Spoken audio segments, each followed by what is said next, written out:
Grato es decir la historia del celestial favor de Cristo y de su gloria, de Cristo y de su amor. Me agrada referirla, pues sé que es la verdad y nada satisface cual ella mi ansiedad, cual ella es esa historia, mi tema ya en la gloria será la antigua historia de Cristo y de su amor. Grato es decir la historia que brilla cual farol, y en glorias y portentos no reconoce igual. Me agrada referirla, pues me hace mucho bien. Por eso a ti deseo decírtela también. Cuán bella es esa historia, mi tema ya en la gloria será la antigua historia de Cristo y de su amor. Grato es decir la historia que antigua sin vejez parece al repetirla más dulce cada vez. Me agrada referirla, pues hay quien nunca oyó que para serle salvo el buen Jesús murió. Cuán bella es esa historia, mi tema ya en la gloria será la antigua historia de Cristo y de su amor. Buenas tardes, hermanos, hermanas, buenas tardes, también buenas tardes a los que hoy nos acompañan a este servicio de oración. Siempre hemos dicho que estamos agradecidos con Dios por esta oportunidad que me da de poder presentarles el mensaje de la palabra de Dios, y es un honor y privilegio poder hacerlo. Nosotros creemos que hoy venimos y estamos en la presencia de Dios. Esa es nuestra creencia, lo creemos. El hermano decía que cuando se reunía la iglesia como el cuerpo, que Dios estaba sentado en su trono y que Él observaba a cada miembro de la iglesia, su actitud, sus razones, por qué venía, por qué está aquí hoy, cuál era su propósito. Él sabía todo exactamente de cada uno de sus hijos, y Él podía ver a través de la carne cosas que nosotros no podemos. Y nosotros eso es lo que creemos, que venimos hoy a darle gracias a Dios por todo. Quizás alguien no está de acuerdo en eso. Quizás alguien pueda decir que no cree que Dios esté aquí. ¿Cómo es posible que en este edificio pueda estar un ser supremo? No se ven ninguna señal divina, no hay un ángel que puedas ver, no hay absolutamente nada. No cree él que Dios esté aquí. Inclusive nosotros cuando cantamos y oramos, yo creo que a lo mejor él puede pensar y dice, están locos. esta gente está loca porque no sé a quién le está encantando, tampoco a quién le estén orando. De hecho, yo cuando estoy aquí enfrente puedo observar personas que ni cantan, ni oran. Si no cantan, pues tampoco oran. Y tampoco abren sus Biblias. Tampoco abren la Biblia. Yo pienso que a lo mejor esas personas no tienen fe, como la tienen otros. Otros sí tienen fe. Y pues yo no puedo hacer cambiar la mente a nadie. Porque si tú crees que Dios está aquí o no está aquí, pues ese es tu punto de vista. Para nosotros, yo creo que Dios está en mi vida.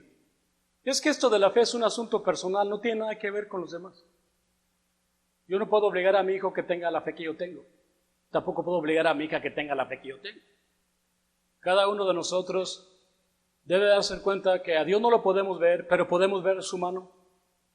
Podemos ver su mano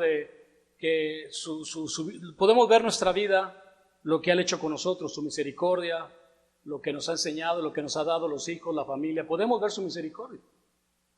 Si quieres un ejemplo de eso, yo, por ejemplo, para mí puedo decirte que hay personas, bueno, yo creo que hasta el estar aquí saludablemente es una bendición de Dios. Hay personas que no tienen ya la salud. Para mí la salud es muy importante. Es número uno, sin salud no hay nada. Puedo tener todo el dinero del mundo, pero si no tengo salud no sirve de nada. Usted ya lo sabe, ¿no? Sin salud no hay nada. Entonces, eso es gracias a Dios. Pero un ejemplo de alguien que puede tener fe, pues si usted no sabe la historia de José, me gustaría que la conocieran y la supieran, la historia de José, el hijo de Jacob. Ustedes saben que José era el hijo favorito de Jacob. Y su padre, como lo quería tanto, le regaló un saco o una gabardina de colores. Y el hijo, pues cuando el padre le da eso, el hijo está agradecido por su padre. José podría pensar que ahí estaba Dios, porque le está dando esa a él, un favoritismo, ¿no? O sea, mi hijo. Y él se sentía muy a gusto con el padre y tenía mucha fe en Dios.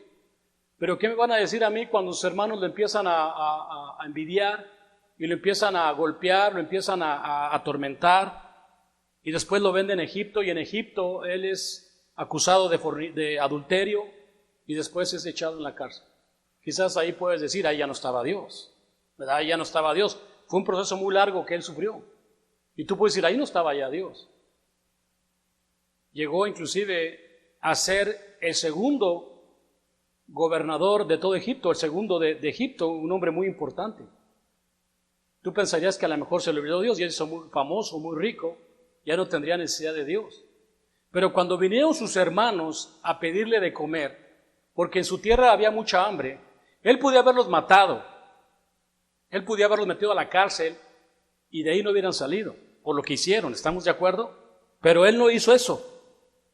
Él los perdonó. ¿Por qué los perdonó? Porque miró la mano de Dios en su vida. Miró la razón por qué él había llegado a Egipto. ¿Cuál fue la causa y el efecto que él estaba ahora ahí?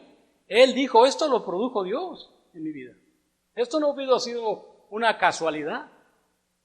Entonces, así también cada uno de nosotros, si tú no ves la mano de Dios en tu vida para darle las gracias y cantarle y orar y aprender de Él, esa es una ceguera, pero igual esa es tu decisión. Yo no la voy a quitar. Yo no te la voy a quitar. El hermano Pancho ahorita me preguntó que cuál iba a ser el nombre de mi tema, de mi predicación. Le dije, no sé, cada quien ahí búsquela. Porque yo estaba pensando qué voy a predicar y hay una parte de la Biblia, no sé si te ha pasado que tú lees la Biblia, versículos cuando Cristo, a veces digo, quiero saber la vida de Cristo en por ejemplo, Mateo, Lucas, Juan y Marcos, ahí empiezo a leer lo que hacía Cristo, cómo todas las cosas, ¿no? Pero a veces que se nos queda una frase de la Biblia, ¿no? Una frase, ¿no te ha pasado? Se me queda esta frase. Y esa frase la tengo de hace muchos años. Y esa frase era una pregunta que hace Cristo. ¿Qué saliste a ver al desierto? No sé por qué siempre se me quedaba esa parte en mi mente. ¿Qué saliste a ver al desierto? ¿Por qué pregunta Cristo esto? Me estaba poniendo a pensar en esa pregunta. ¿Qué saliste a ver al desierto? Yo les pregunto a ustedes, pónganse a pensar en esa pregunta, porque ahorita la vamos a leer. ¿Qué saliste a ver al desierto? Porque aquí, hermanos, considero que Dios me está diciendo qué tipo de ciego soy, o qué tan ciego estoy. ¿Qué salí a ver al desierto? ¿Qué es el desierto? ¿Qué ves en el desierto? Nada. Puro calor, o si es un friazo horrible, lagartijas, cactus. ¿Qué es el desierto? ¿Por qué Dios me está hablando a mí del desierto? ¿Qué salís a ver al desierto? Yo siempre enseño que el cristiano está en el desierto. Que cuando nosotros nos bautizamos, después de nuestro bautizo, entramos al desierto. ¿Cómo lo explico? Porque Dios también a sus hijos en tiempos antiguos, como ahorita leyó el hermano que en la escritura, que Dios habiéndonos hablado en diferentes formas, en diferentes maneras, hoy nos habla a través del Hijo. Pero cuando les habló a los padres en otro tiempo, nos enseñó que Dios tenía un pueblo que se llamaba Israel. Bueno, a consecuencia de los hermanos que vendieron a José, llegaron a Egipto y ahí los esclavizó Dios por 430 años. Y cuando Dios los sacó de Egipto, de su esclavitud, pasaron el mar y los metió al desierto. Por 40 años los probó. A sus hijos, otra vez. ¿Sabes que muchos no quisieron eso? ¿Sabes que muchos no quisieron el desierto? No quisieron seguir a Moisés, no quisieron ni el maná. Es más, te voy a decir una cosa, el maná les hastió, les enfadó el maná. Poco a poco muchos de ellos se regresaron en sus mentes a Egipto. No quisieron. Y yo también digo ahora que nosotros estamos en el desierto. Poco a poquito uno se va separando. No quieren hacer la voluntad de Dios. No quieren seguir. ¿Por qué? ¿Qué saliste a ver al desierto? ¿Qué esperabas en el desierto? ¿Un pastelote? ¿Un oasis? ¿Algo precioso? ¿Qué saliste a ver al desierto? Esa es la pregunta que hace Jesucristo en esta escritura. Vamos a leerla en Mateo capítulo 11 y vamos a leer por qué dijo eso. Mateo capítulo 11 y vamos a empezar del 7 al 11. En Mateo capítulo 7 dice la palabra de Dios así. Perdón, Mateo 11. Hablo tan rápido que se me enchufan los números a veces. Ay, disculpen. En Mateo 11, el versículo 7 dice: mientras ellos se iban, comenzó Jesús a decir de Juan a la gente: ¿qué saliste a ver al desierto? ¿Una caña sacudida por el viento? ¿O qué saliste a ver? ¿A un hombre cubierto de vestiduras delicadas? He aquí que los que llevan vestiduras delicadas en las casas de los reyes están. Pero, ¿qué saliste a ver?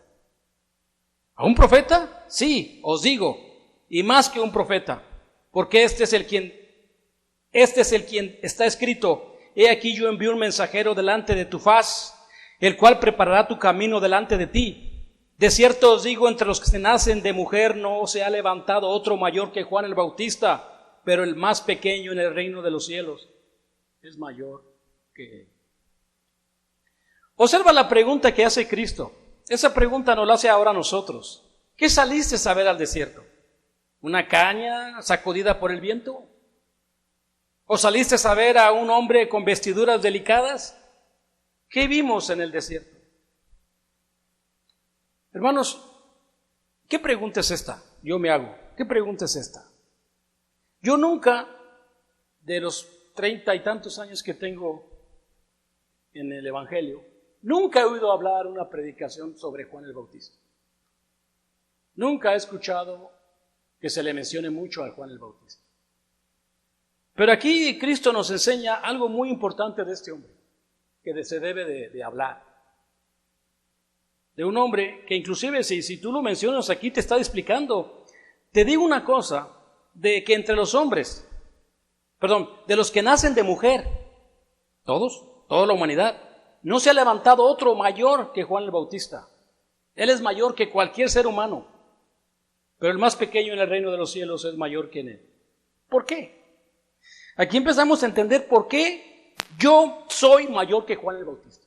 Porque yo estoy en el reino. Yo estoy dentro del reino y quiero saber por qué yo soy mayor que Juan el Bautista. Tenemos que conocer un poquito de la historia de Juan el Bautista. Tenemos que saber quién fue Juan el Bautista. Juan el Bautista fue un hombre que abrió el camino al Evangelio, que lo preparó, que fue el primero que sufrió la muerte por anunciar este camino. Fue un hombre que ahorita, si podemos leerlo, dice la Biblia que vivía en el desierto y que comía grillos y langostas. Usaba un cuero de camello como su vestidura. Cualquiera diría, ese hombre está loco. Muchas personas piensan que cuando comía langostas piensan que son lobsters. No, las langostas son unos chapulines grandotes. Grandotes, y entre más grandotes, pues imagino que tiene más carne. Esto comía Juan el Bautista. Y su vestidura no era nada agradable para nadie. Pero este hombre hizo una gran profecía al dar la vida y para a través de él se abriera el camino a la salvación. Él era nada más una voz que clamaba en el desierto. Enderezar vuestros caminos, dice el Señor. Por eso muchas veces me pregunto yo mismo, ¿qué tanto puedo ver yo sobre este tema? ¿Qué tan ciego estoy? Porque yo veo en el mundo una ceguera grandísima, no chica, es una ceguera mundialmente. Tanta gente, hermanos, tanta gente que ve las cosas tan mal. Tantas cosas que veo, hermanos, tanta ceguera no puede ver. Y no nomás hablo de una ceguera mundial. No, eso está, el mundo está ciego, sino que veo una ceguera también dentro de la iglesia. Una ceguera horrible que nosotros no nos damos cuenta verdaderamente. ¿Quién es este hombre? ¿Por qué tiene que ver con mi ceguera? ¿Quién es este hombre? Vamos a ver cómo era en Marcos capítulo 1, del 1 al 8. Marcos 1, del 1 al 8.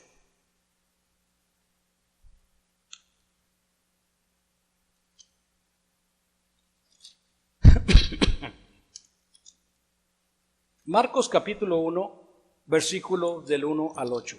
Dice así.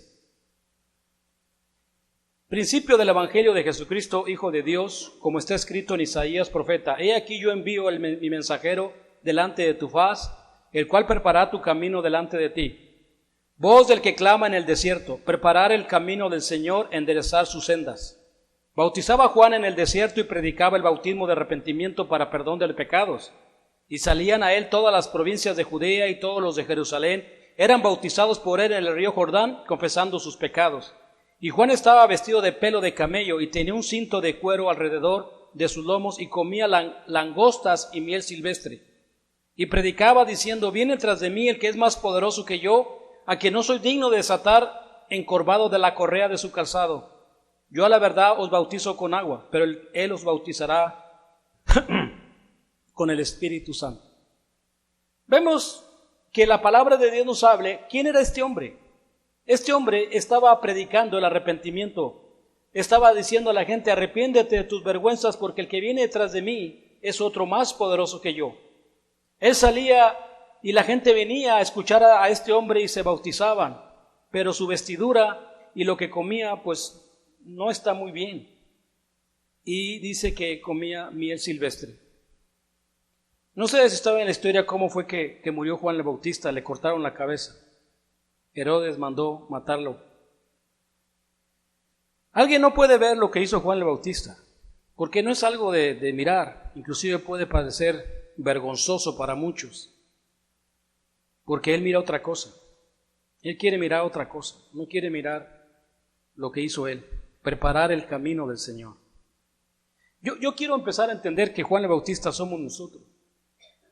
Que cuando Dios nos da a entender este camino de la verdad, nosotros estamos dispuestos a preparar el camino de la salvación para nuestros futuros hermanos que vienen en camino. Aquellos que están ciegos, que no pueden ver la luz, que todavía necesitan ayuda. Entonces nosotros empezamos a sacrificar lo que sea necesario, ¿verdad?, para poder preparar el camino de la salvación a los que vienen tras de mí.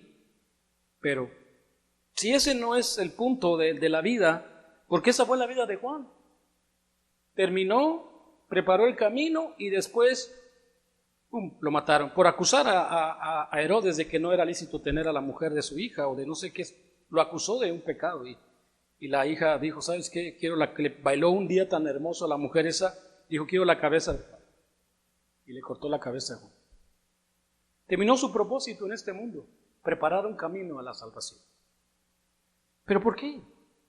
¿Por qué hizo eso este hombre? ¿Por qué terminó su vida así? Es una pregunta que nos debemos de hacer porque hay mucho que hablar de eso. Uno mira lo que quiere mirar, otros queremos mirar como se debe de ver. Como se deben de ver las cosas.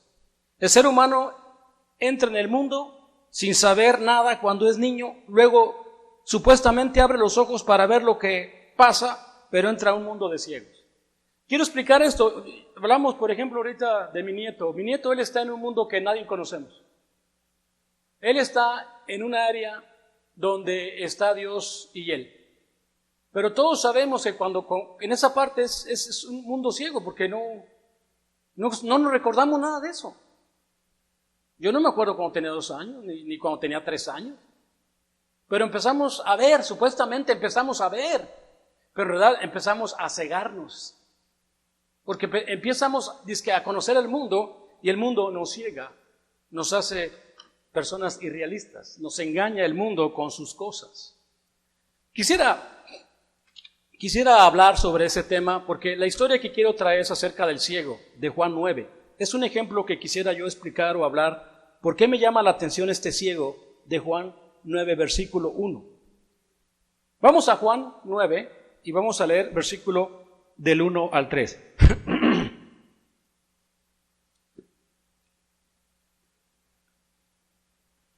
Juan 9, del 1 al 3. Dice: al pasar Jesús vio a un hombre ciego de nacimiento. Y le preguntaron sus discípulos diciendo: Rabí, ¿quién pecó?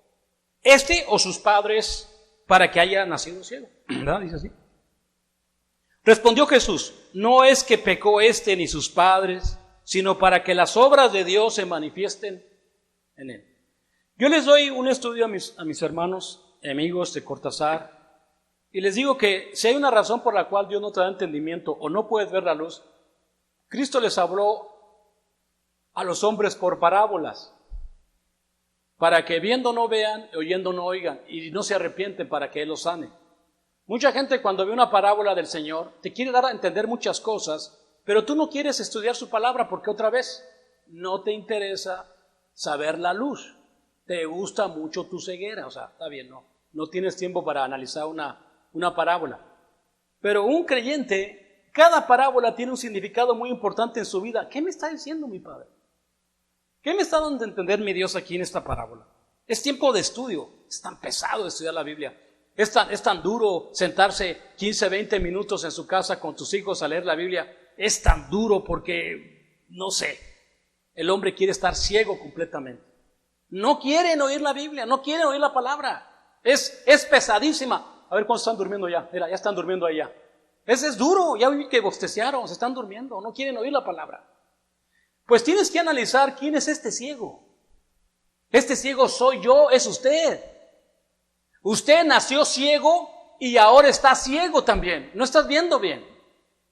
Y dice la palabra de Dios, ¿quién pecó? Sabemos que no va por ahí. No, Dios no te va a juzgar por el pecado. Nosotros sabemos que si hicimos muchas cosas que dan vergüenza, no fue porque, como decía Pablo, Pablo decía todo esto lo hice por ignorancia, porque no sabía, porque estaba ciego, ¿verdad? Entonces aquí vemos que ese ciego soy yo. Y dice el Señor, no es que haga pecado ella, sino para que la obra de Dios se manifieste ¿qué? En él. Hermanos, una persona que puede entender esto va a decir, caray, Señor, ayúdame de esta ceguera. Dios te va a quitar esa ceguera para que veas su obra. Este ciego, como digo, representa un verdadero creyente. Este ciego, Dios está haciendo esta obra para que la obra de Dios se manifieste en él. ¿Y cuál es la obra de Dios? Dice una obra les voy a contar y si yo te la dijera no la vas a creer.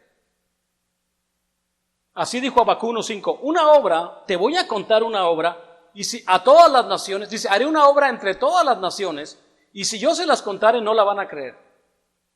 Hermano, esta es la obra del Evangelio, que al ciego le da la vista.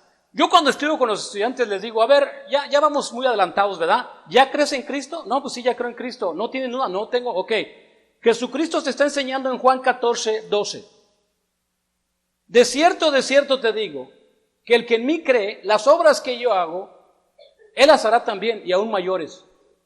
Dice, porque yo voy al Padre. Así dice, yo voy al Padre. Yo le pregunto a mi estudiante que después ya de rato que estamos estudiando el Viejo y el Nuevo Testamento, a ver, dígame, ¿cómo le va a dar de comer a 5,000 personas? ¿Cómo le va a dar la vista a los ciegos? ¿Cómo vas a levantar un muerto después de 4 días? ¿Cómo le vas a hacer? Porque usted me acaba de confesar y en su presencia que usted cree en Cristo. Cuando una persona dice yo creo en Cristo, no me lo está diciendo a mí. A mí me puedes engañar, conmigo puedes decir lo que tú quieras. Puedes decir que crees en Superman, que crees en Batman, lo que tú quieras creer a mí. Pero de Dios no te burlas. Dios sabe y entiende bien si tú verdaderamente crees o no crees en Él. Pero este ciego nos enseña una cosa, hermanos.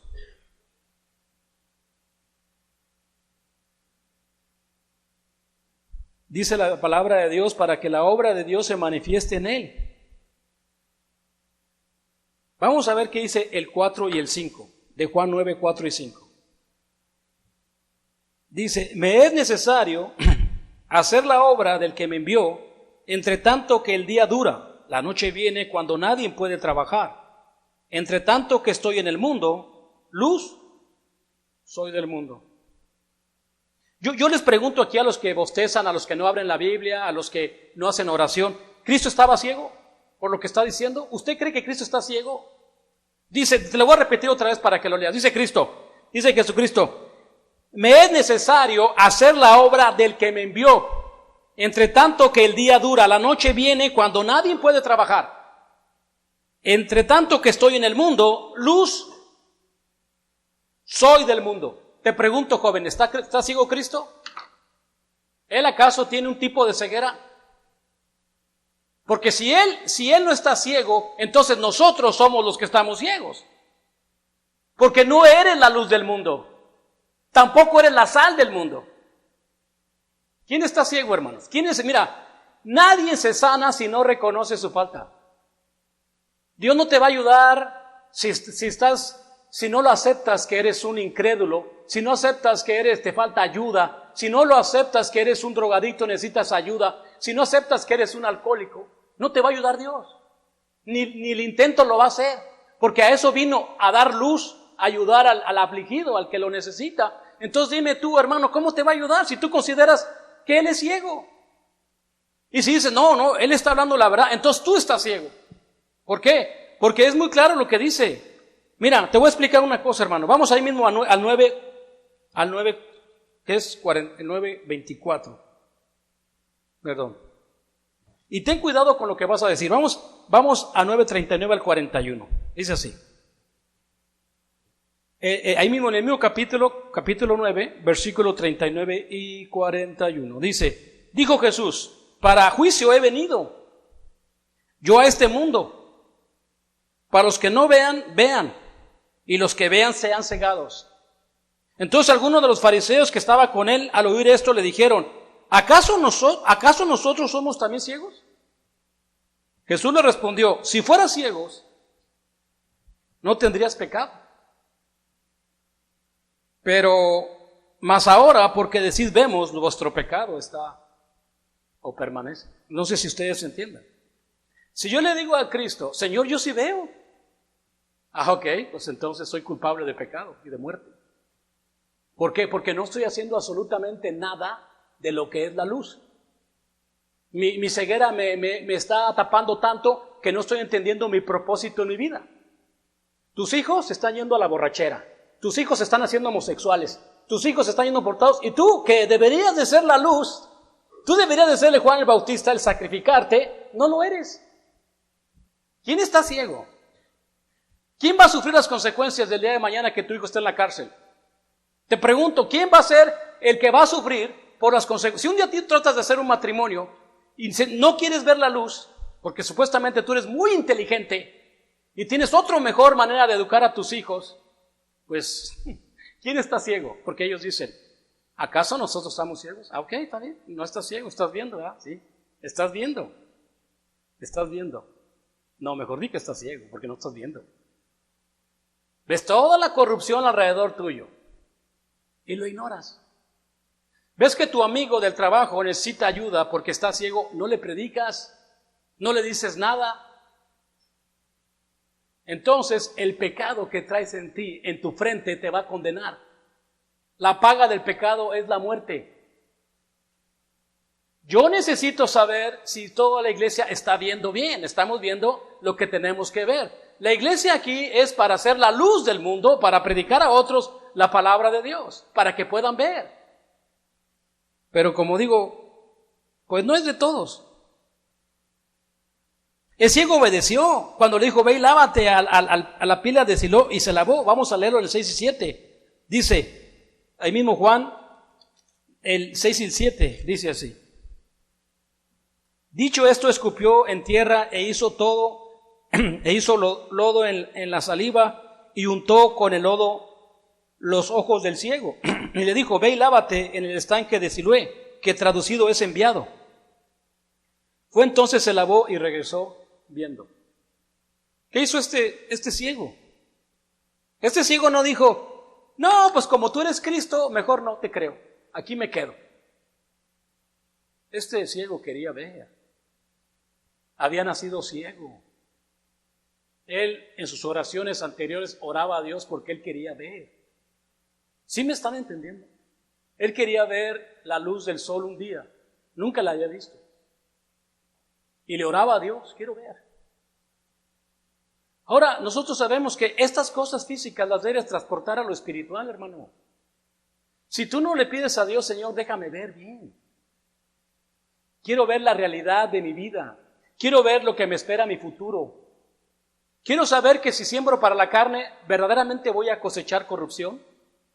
Si yo sigo sembrando para mis deseos carnales, ¿voy a cegar muerte?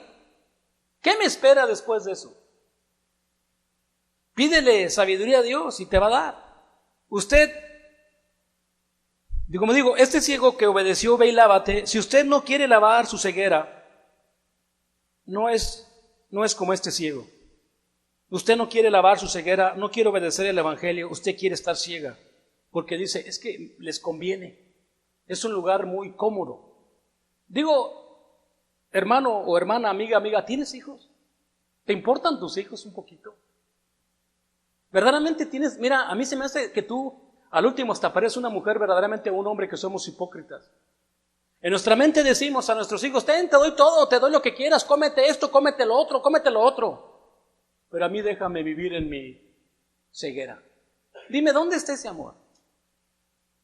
O sea, yo quiero entender que la vida de Juan el Bautista nos está enseñando, como decir, yo nomás soy una voz en el desierto que preparen el camino, arrepiéntanse porque el que viene tras de mí no soy ni digno de... Yo los bautizo con arrepentimiento, pero el que viene de mí los bautizará con el Espíritu Santo, hermanos.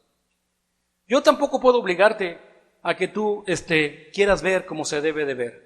Te voy a leer una escritura para que veas cómo se quita la ceguera. ¿Sale? ¿Cómo se quita la ceguera? Vamos primeramente a Isaías. Vamos a Isaías capítulo 1, 16. ¿Cómo puedo quitarme esta ceguera? Bueno, el Señor te va a decir. Isaías 1, 16. Dice así. Dice así, fíjate.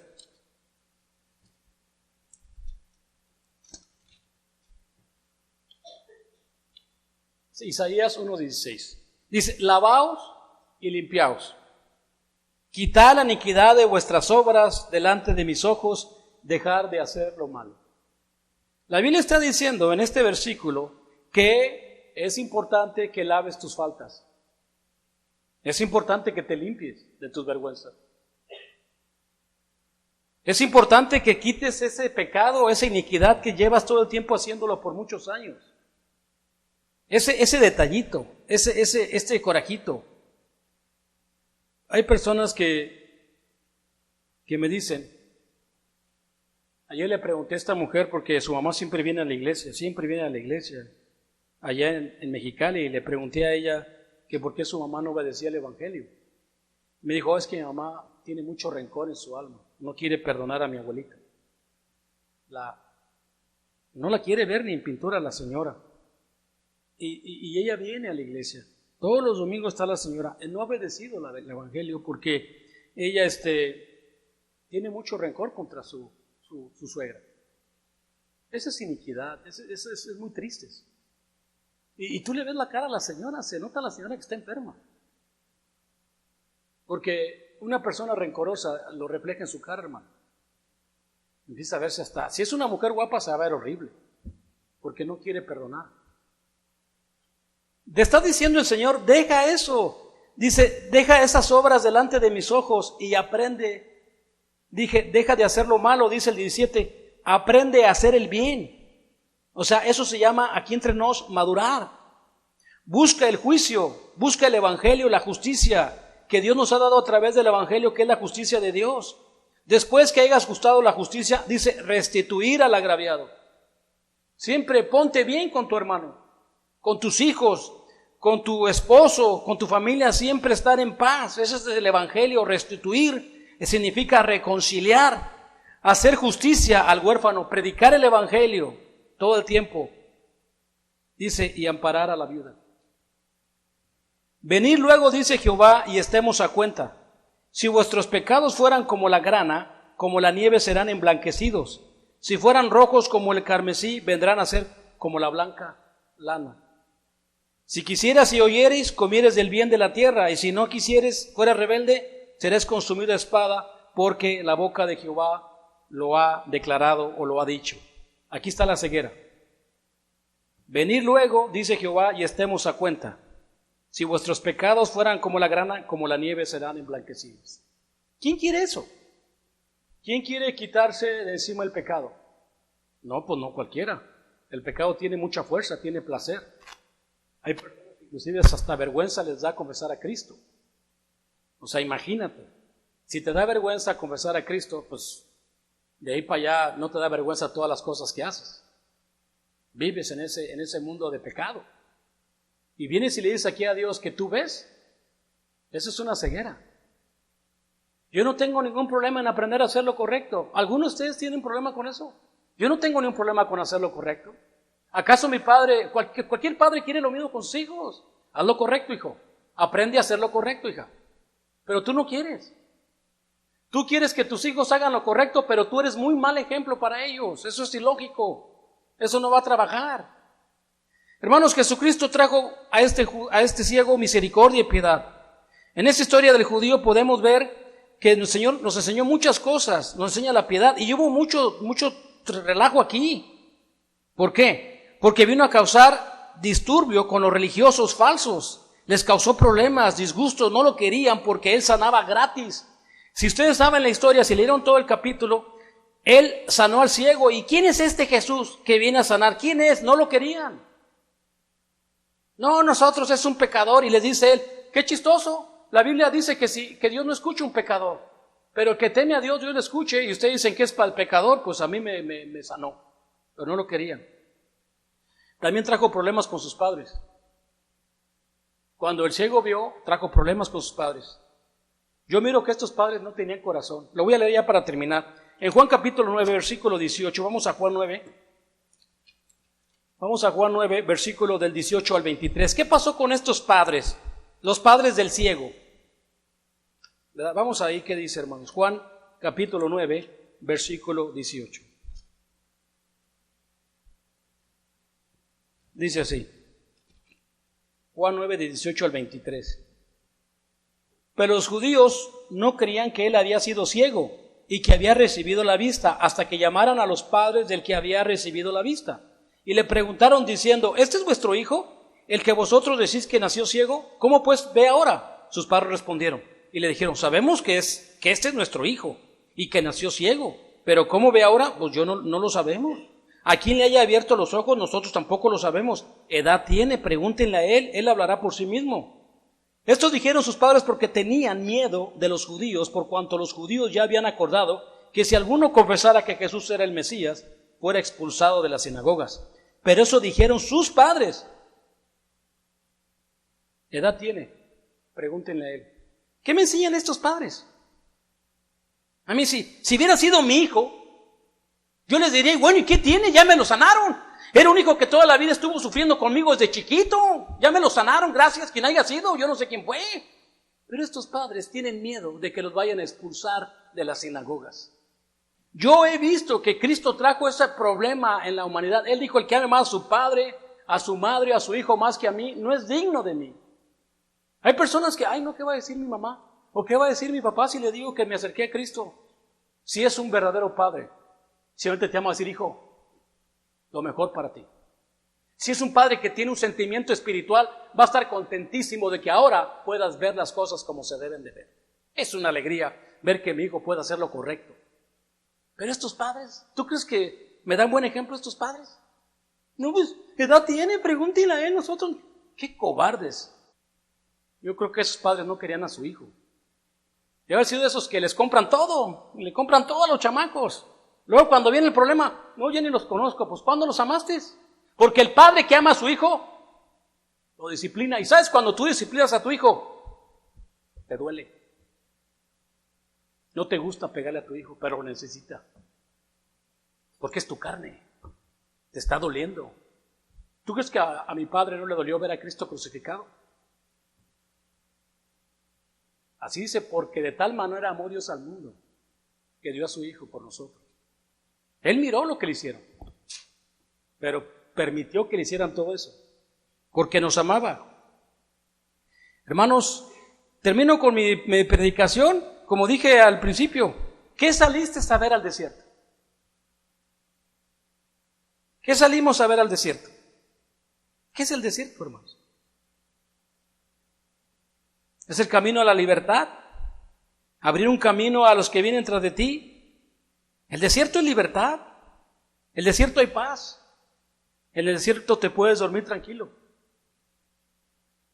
Así es que tú decides si quieres ver, hermano, para que empieces a traer tu Biblia y a cantar agradecido a Dios por lo que ha hecho en tu vida. Así es que con esto termino. Si hay una persona que quiere ver las cosas como se ven, no como uno diga, sino como diga nuestro Señor Jesucristo, Él a eso vino, a darle vista a aquellos que no pueden ver.